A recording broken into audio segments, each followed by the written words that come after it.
Hello and welcome to the second episode of Study Session for AP Calculus BC. Probably not going to say the episode number for each episode because I just won't remember, but just since it's the second one, I happen to. I'm still using MS Paint because, well, I actually do kind of like how it shows the coordinates of the pixels, unlike whenever you're moving your mouse or whatnot.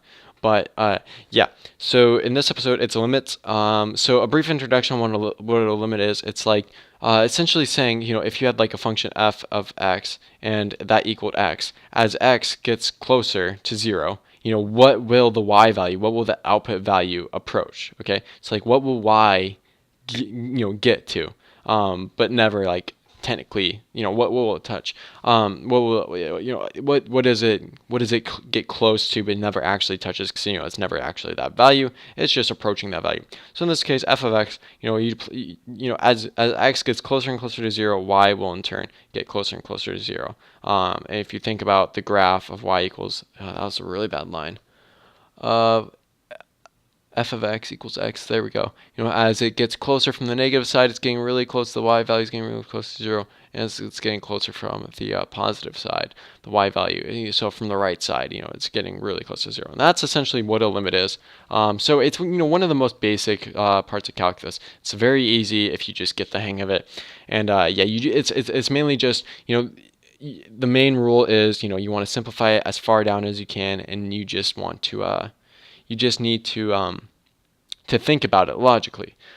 So the first problem is the limit as x approaches, oh, that was a really bad arrow, as x approaches 8 of x squared minus 5x minus 11.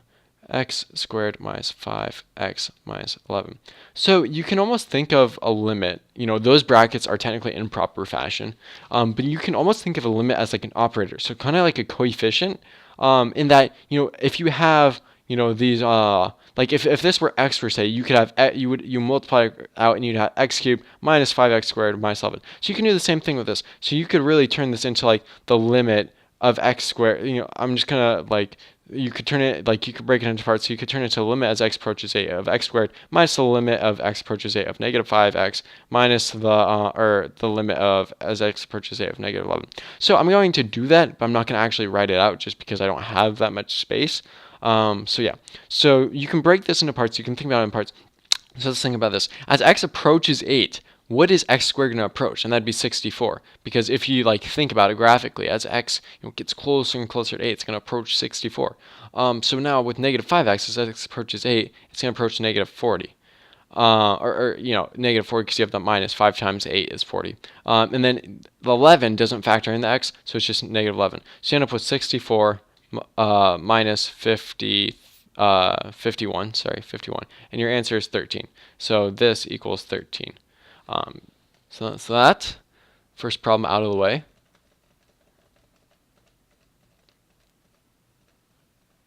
Okay, so I will now go to this one. Okay, so it's asking if the limit as x approaches infinity of x to the fourth minus 8 over x 10x to the fourth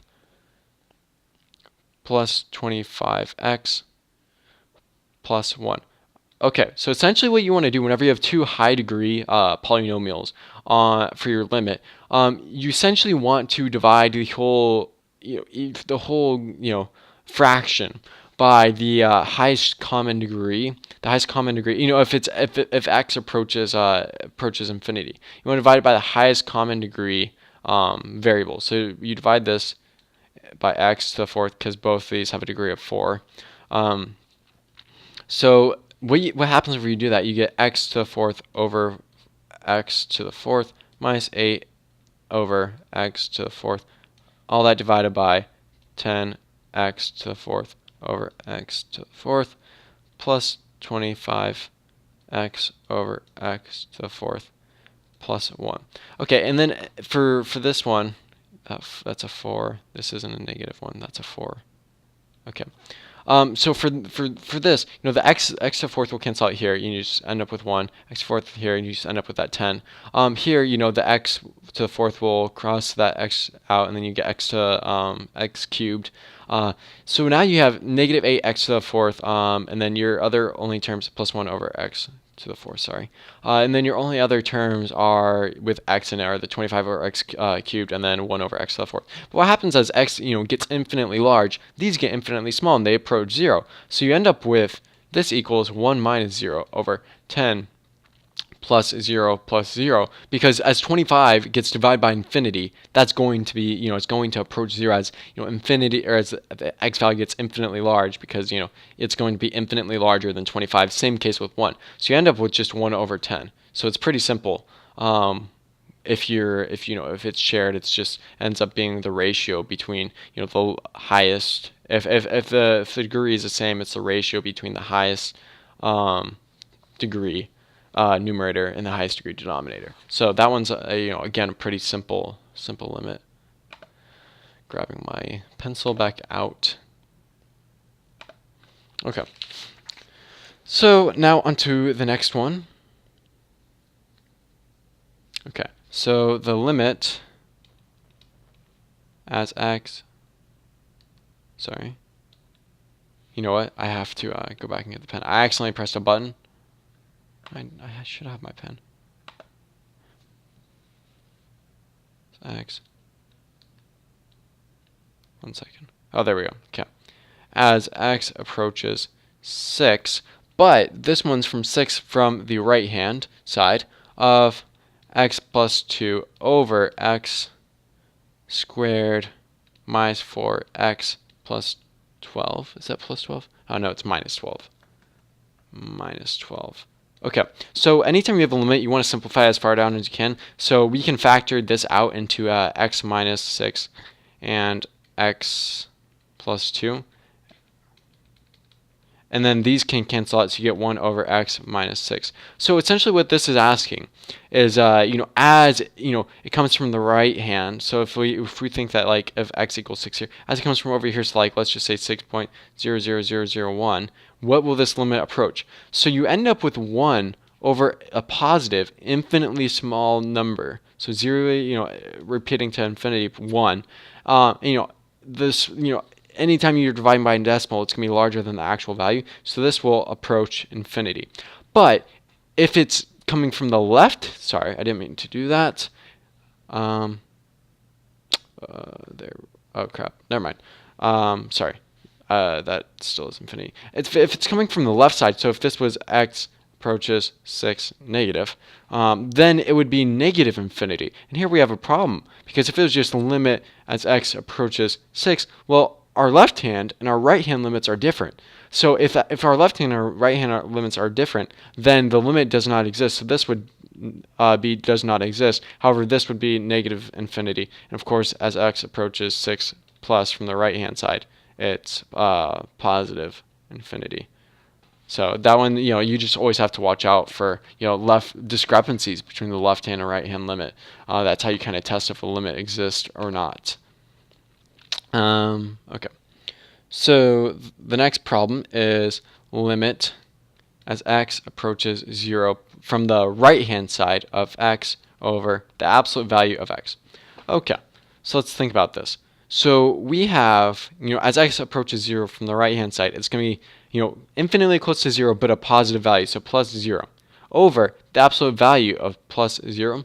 And, in this case, it would just be, it's approaching, so there's a rule out there that says, if, it's going to be an infinitely small positive value, but not 0, over an infinitely small positive value, but not 0. So typically you can't divide by 0, and there's actually a rule that you'll learn later on called the Hospitals rule, that can help prove this, or it's like it gives a better method. But essentially, since these are infinitely small values but not 0, you're able to have them equal 1, because those will obviously be the same value.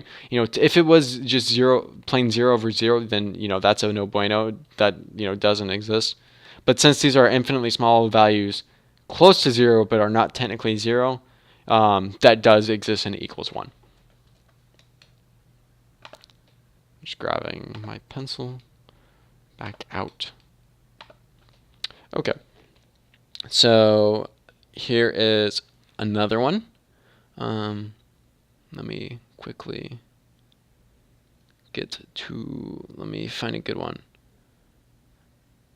Okay, so here's one. The limit of, as x approaches 0, 3x over sine x. Okay, so there's this rule that says sine x over x, the limit lim x approaches 0 equals 1. Okay, and that's a rule that, like, it's good to memorize, but I'll show you how to actually come up with it. So, like, if you were to do this, you'd be like, oh, well, you know, as you can write that as 3x technically if you wanted to, but you can actually, you know, take out the 3 and put it out here.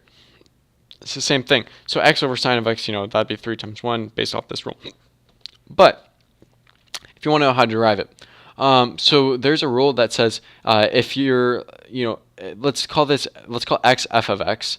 So f of x, and then sine of x, g of x. This is actually L'Hopital's rule. It says if your limit of f of x as x approaches 0 equals a value, and your limit of g of x as x approaches 0 equals that same value, then the limit of the derivative, then I don't really want to get into this because of it involving derivatives, and you know that's, you know, comes after limits. But essentially says the limit of the derivative of f of x, so f prime of x over fg of x equals, you know, the limit of this. So for sake of this, that's how I think of it. So, you know, the derivative of x is 1, derivative of sine of x is cosine of x. You know, you get 1 as x approaches 0, cosine of x equals 1 over 1 equals 1, and you multiply that by 3 equals 3. But there actually is a way to get around not knowing quite how to do that. You know, I think you actually do have to know L'Hopital's rule to be able to derive that. But at least for now, just remember sine of x over x, the limit as x approaches 0 equals 1. But that's how you derive it with L'Hopital's rule, you know, just using the derivatives.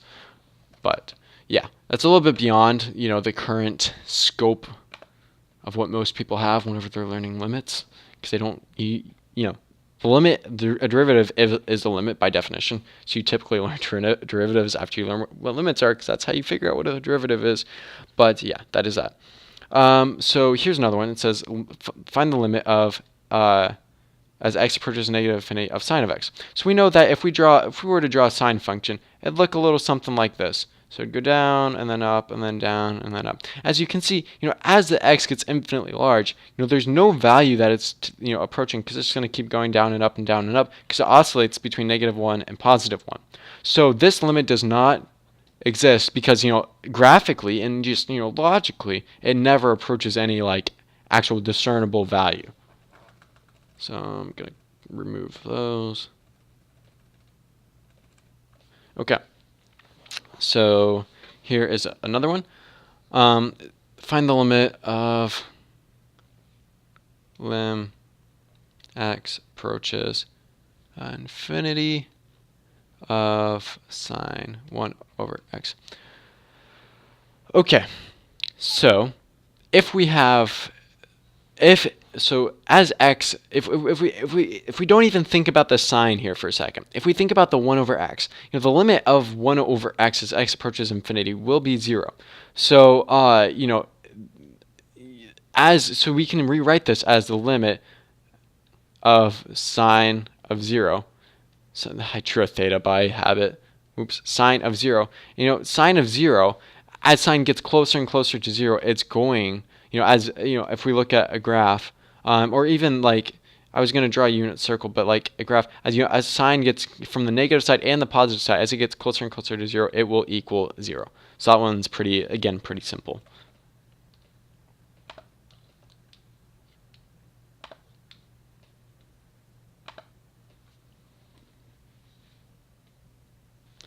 Okay, so here is probably the last one.